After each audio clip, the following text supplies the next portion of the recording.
लगता है आपको कि इस विधा को हम बचाए रख सकते हैं जब पाश्चात्य संस्कृति इतनी हावी हो रही है? बच्चों से भी हम बात करते हैं, क्या फीलिंग्स हुआ? क्यों वो गायन की आधुनिक शैली के मुंबई के भाग दौड़ से बहुत दूर, हजारों मील दूर बैठकर एक संगीत के महाविद्यालय में अभ्यास कर रहे हैं? उनके मन में क्या गुजरता है? आप हैं दीपक सर, आप कितने दिनों से प्रशिक्षण दे रहे हैं? मुझे यहाँ करीब 30 साल तो जो प्रशिक्षण देते होंगे, और मैं यही का विद्यार्थी भी हूँ। मैं क्लास तीसरी पास के बाद इसी महाविद्यालय में आ रहा हूँ, तब से रेगुलर कर ही रहा हूँ। मुझे तो गर्व होता है कि मैं इनसे भी छोटा था तब से मैं यहाँ सीख रहा हूँ, क्लास तीसरी पास के बाद। क्या बात। और जैसे यही बच्चे आज आए हैं, सब दौड़ा भागी में आए हैं, कोई साइंस पढ़ रहा है, कोई कॉमर्स पढ़ रहा है, कोई कुछ कॉलेज से करके आ रही है बच्चे, स्कूल में घूम के आ रही है। पर उसके बावजूद भी इनके पास यहाँ जब गाना सीखते हैं तो इनको लगता है कि हम कुछ कर रहे हैं, और इनके अंदर एक ऊर्जा अपने आप पैदा होती है शास्त्रीय संगीत से लेकर के, जो कि और संगीत में शायद मुझे नहीं लगता कि संभव है। और जिस समय ये यहाँ सीखते रहते हैं उस समय इनका ध्यान सिर्फ क्लास में रहता है। ये बाहर का इनका सब पढ़ाई सारी चीज़ें ये छोड़ देते हैं और सिर्फ यहाँ गायन ही सीखते हैं। कितनी बड़ी बात है, यानी कितना बड़ा इनके लिए ये मेडिटेशन है कि ये यदि संगीत कर रहे हैं तो सिर्फ संगीत में ही ध्यान जा रहा है और दूसरी चीज़ों में नहीं जा रहा है, जबकि बच्चे सब कहीं ना कहीं कुछ ना कुछ कर रहे होते हैं। तो हमें भी अच्छा लगता है कि बहुत अच्छे से बच्चे कर पाते हैं, उनको भी अच्छा लगता है कि वो अपना समय का सही उपयोग कर पाए। आप अभी बहुत अच्छा गा रहे थे। निखिल सोनी जी, निखिल जी, आप फिर से एक बार गुनगुनाइए।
ये है यहाँ का प्रशिक्षण केंद्र।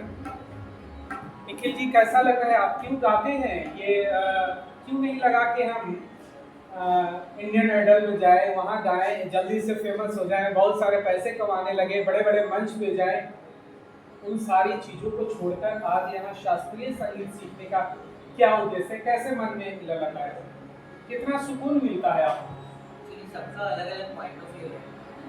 मेरा पॉइंट ऑफ व्यू है कि मुझे बस सुकून चाहिए जो शास्त्रीय संगीत में ही है। ऐसा नहीं है कि अदर जोनर में नहीं है, बट जो शास्त्रीय संगीत में शुद्धता है वो आपको मेरे ख्याल से तो नहीं मिलेगी। मेरा पॉइंट ऑफ व्यू। इधर कुछ बच्चियां हैं, दूर दूर से आती हैं, ये शास्त्रीय संगीत के देख रहे हैं ना। अब मैं इनके बारे में बताऊं तो मुझे लग रहा है कि 1 2 3 4 5 6 मॉडल से कम कोई नहीं है।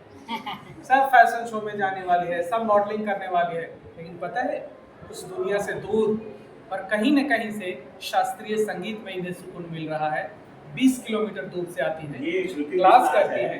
ये वाकई में 20 किलोमीटर दूर भिलाई से आती है। भिलाई से आती है, देखिए भिलाई से आती है, यहाँ क्लास करती हैं। आप महसूस कर सकते हैं कि वो कौन सी खासियत है भारतीय शास्त्रीय संगीत में जो इन्हें खींच कर लाता है। आप लोगों को बताइए क्या लगता है, क्यों जुड़े इससे? कहीं मॉडलिंग कर लेती, फैशन शो कर लेती, ब्यूटी कॉन्टेस्ट में चली जाती, क्यों जुड़ी हो इससे? शास्त्रीय संगीत क्या देगा आपको? क्योंकि अगर हम देखें तो जितने भी फिल्मी सॉन्ग्स हैं या फिर इन वेस्टर्न सॉन्ग्स हैं, कहीं ना कहीं शास्त्रीय संगीत से ही जुड़ा हुआ है। मतलब सारे उनके स्वर भी शास्त्रीय संगीत से ही होते हैं, सारे गामा पधा नीसा, है ना। ये सारे जो 8 स्वर है ना, 7 स्वर, इन्हीं में सारे जितने दुनिया के गाने हैं वो सारे इन्हीं में बसते हैं। तो अगर हमें सुकून चाहिए, गाना अच्छे से सीखना है, तो हमें यही सीखना चाहिए। मतलब ये जड़ पकड़ के ये जड़ जाना है है गाना। आपको वहीं, हाँ जाना है ना वहीं। हाँ हाँ, जाना है वहीं, बेशक जाना है, लेकिन बहुत गहराई के साथ पहले जड़ मजबूत कर लेते हैं, सीख लेते हैं। अपने शब्दों में कहें तो हवा हवाई नहीं जीना चाहती हैं, मजबूती के साथ, ताकि जब मेरी पहचान हो जाए तो कुछ दिन तक मेरी पहचान बनी रहे, कोई हटा ना सके। ये था। और पता है, अब आपको उनसे मिलवाते हैं जो इन सारे के सूत्रधार हैं। एक साधारण सी महिला, आश्चर्य होगा सुनकर। आप इमेजिन कर सकते हैं कि इतने बड़े संस्थान की निदेशिका कैसी होंगी, डायरेक्टर कैसी होंगी। कुछ भी नहीं, बच्चों के साथ, बच्चों के जैसा बैठकर और उनका मनोबल बढ़ाती हैं। आप देखेंगे तो हैरान होंगे। जरा कैमरा से इधर कीजिए। आरती मैडम देखिए, आप विश्वास करेंगे, इतने बड़े संगीत महाविद्यालय के प्रिंसिपल, डायरेक्टर, निदेशक, प्रेरणा स्रोत ऐसे बैठ के और बच्चों को प्रेरणा देती हैं, उन्हें मोटिवेट करती हैं।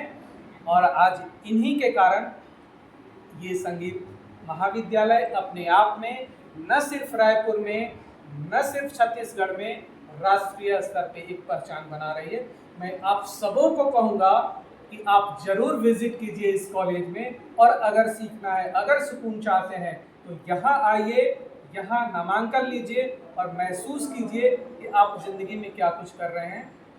बहुत ज़्यादा समझना है तो आप कमेंट कीजिए, कमेंट बॉक्स में जाइए। Thank you.